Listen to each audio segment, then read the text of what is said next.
Ladies and gentlemen, my name is Bedomy and this is Starcraft Mass Recall, a remake of the original Starcraft and its subsequent expansions in the Starcraft 2 level editor.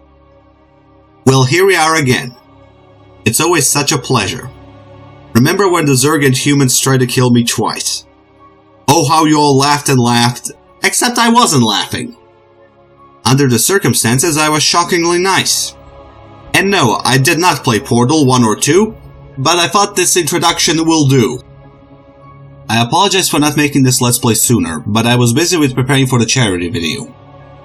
The hardest part was finding the right assistant. Not to mention leaving the country.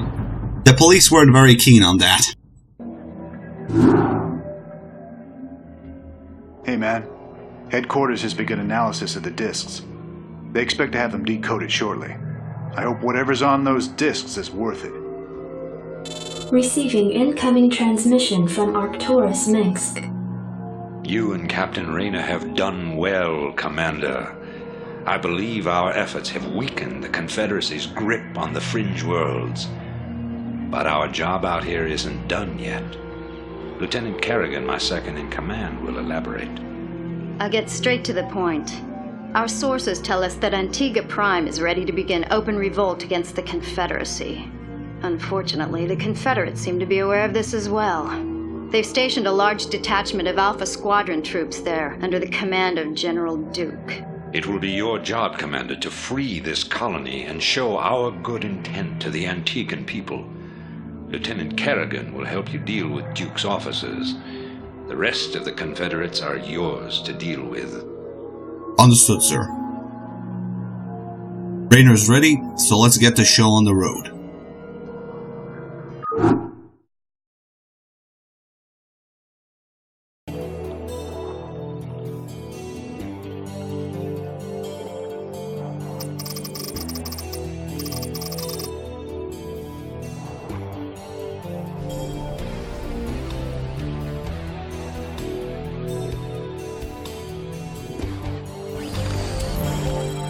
This is Jimmy. Manx wasn't kidding about the Antiguans.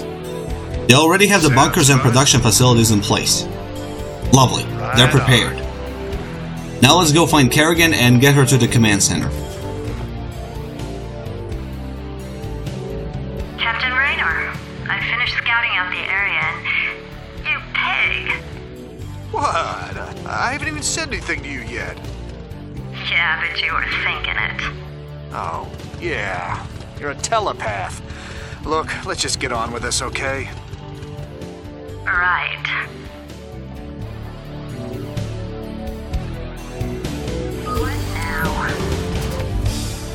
Well then, apart from the awkward introduction, I think the situation turned out well. We learned something about Kerrigan's personality, and we saw the remodeled characters up close and personal. And I can only say that the people in charge of animating and modeling the characters deserve every bit of praise they get. Lieutenant Kerrigan reporting. Instead of simply recoloring the basic characters from Starcraft 2, they took the extra time and effort to remodel and animate the characters and their portraits. Thing is, I hate these things. They can sense me even when I'm cloaked. We should take these out. Understood. We'll dispose of any turret we see on the way. Granted, Kerrigan has the ability to lock down mechanical units and turrets, but that's only for a brief period of time. And during that time period, we either have to run away or destroy the said unit. Luckily for Kerrigan, Rayner brought some Marines to back her up. So if we encounter anything dangerous, we can lock it up and destroy it within seconds. And since we have to turn a corner, I have a feeling something dangerous will pop up. Well, the raids are dangerous when they have the numbers, but in this case there's 9 of us and 3 of them. And we have Kerrigan that can lock down enemy units. So it's an easy win, but it might turn into a huge loss from this point on. Kerrigan's abilities cost energy, and we wasted a substantial amount of energy in order to lock down 2 raids. So the question is, will we have enough energy to cloak and bypass the enemy defenses? I could wait for Kerrigan to recharge her energy, but that's a slow process and I wish to avoid it. So I have to play this smart. It will cost me 25 energy to activate the cloak, and the rest of it is just how much I have until the cloak deactivates. This is Jimmy. Luckily for me, I have double the amount of necessary energy. We can easily bypass the enemy security and enter the Antiguan command center. Thinking the same thing. That's a lot of bunkers. Luckily, there are no turrets that can detect me, so we're in the clear and we'll decloak.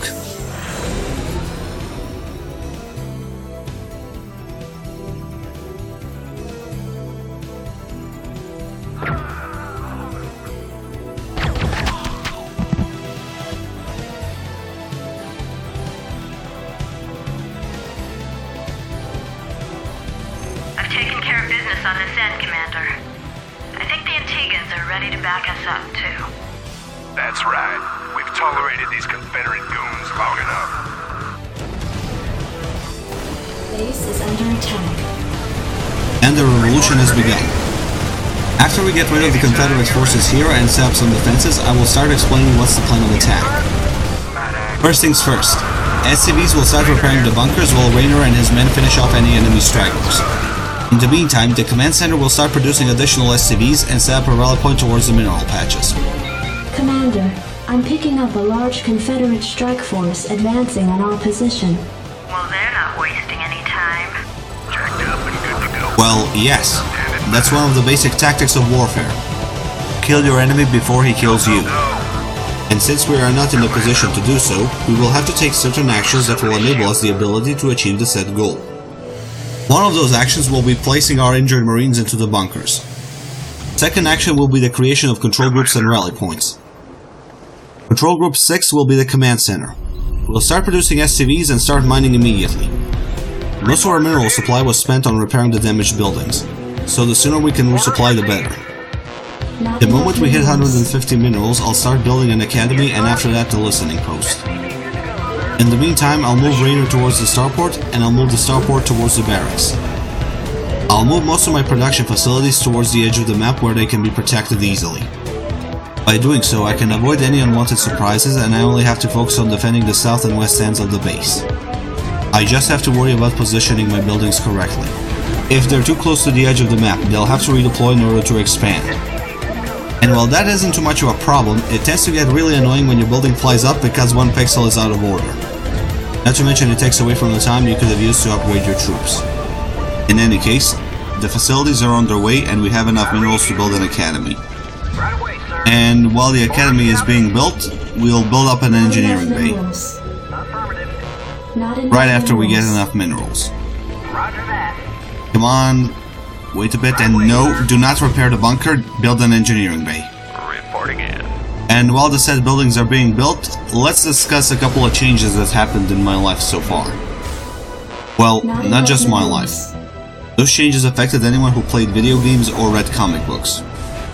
As you're probably aware, in 2018, we lost both Totalbiscuit and Stan Lee. The man whose work not only entertained, but made us think and discuss the aspects of the industry they represented.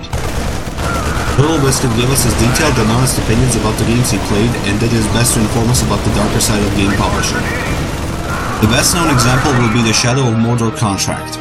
A contract that offered an early access code for the game reviewers, but it allowed the publisher to control the review's presentation and outcome. Totalbiscuit refused to sign that contract and ensured that its existence came into the public eye. And it was that show of integrity that cemented my respect for him. Unfortunately, I only knew him as a YouTuber, so I can't say anything about him on a personal level. The only thing I can say is, thank you. Thank you for your advice, encouragement and hard work to improve this industry. And the same can be said for Mr. Lee. I never met him, so I can only talk about his work and what level of impression he left on me. And my impression was that he was a creative, optimistic and intelligent author that loved his work. His characters felt like real breathing people with their own lives and ambitions. Some of them I liked, some of them I disliked, but I still read their stories because of the world they inhabited. And because of that, I wanted to create my own worlds and characters. If they can bring the same amount of joy to others as his work brought to me, then I think his spirit will prevail. That's about everything I can say. The only thing I can do is repeat what I just said. Thank you for all the hard work and joy you brought into my life. Thank you for all the inspiration you gave me. And thank you, Grandma, for all the love and support you gave me from my life. Since the listening post is finished, we'll take a quick peek at the enemy base and then we'll finish off this mission in the next episode. Thank you very much for watching. My name is Bedomy and good night.